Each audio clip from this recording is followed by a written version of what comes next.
Thank you.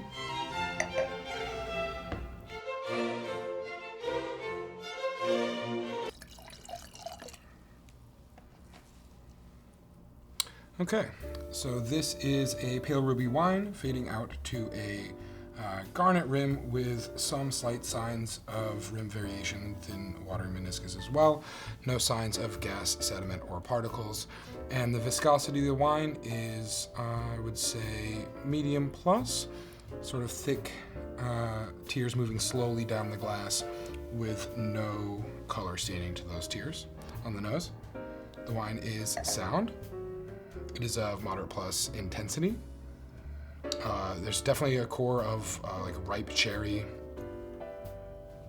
mostly red fruits here, seeing that ripe and fresh character, not cooked at all. Certainly also a floral element, rose petals, but like crushed roses, not all the way to potpourri, but certainly not fresh rose petal.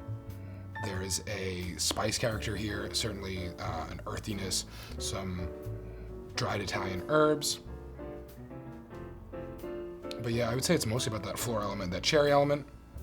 I would say this wine has seen some wood, but I don't think new French oak. I think this is more likely sort of larger format, possibly neutral oak barrels. There's a little bit of like a rockiness as well in terms of inorganic minerality. But yeah, very fresh on the palate.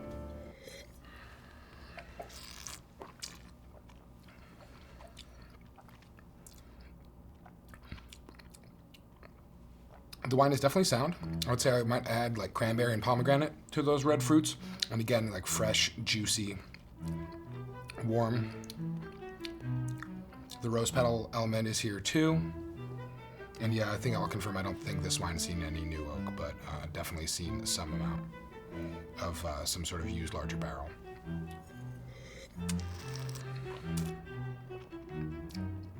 Structurally, I'd say the acidity is high. The tannin is high, very present, mid-palate tannins.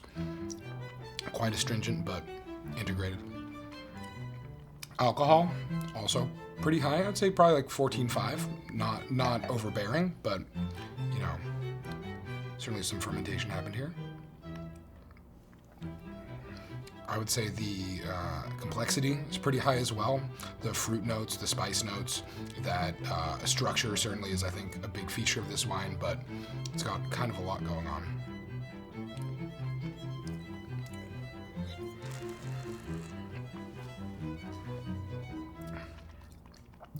My initial conclusion, I would say this is from a warm continental climate.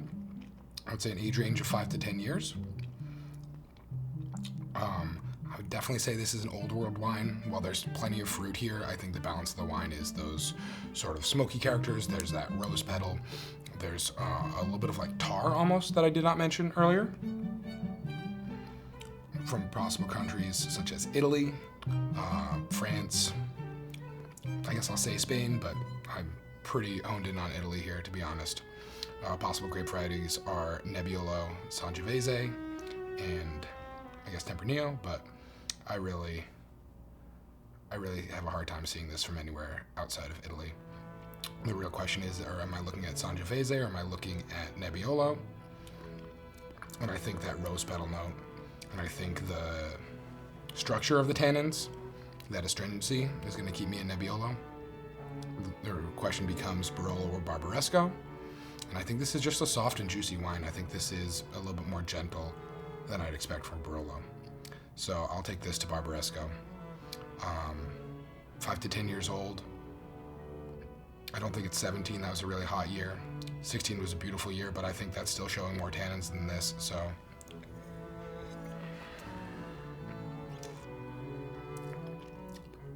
I would call this 2018 Barbaresco from a high quality producer.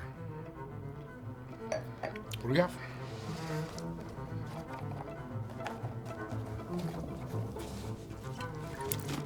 All right, definitely a label I recognize. Produttore del Barbaresco's 2018 Barbaresco.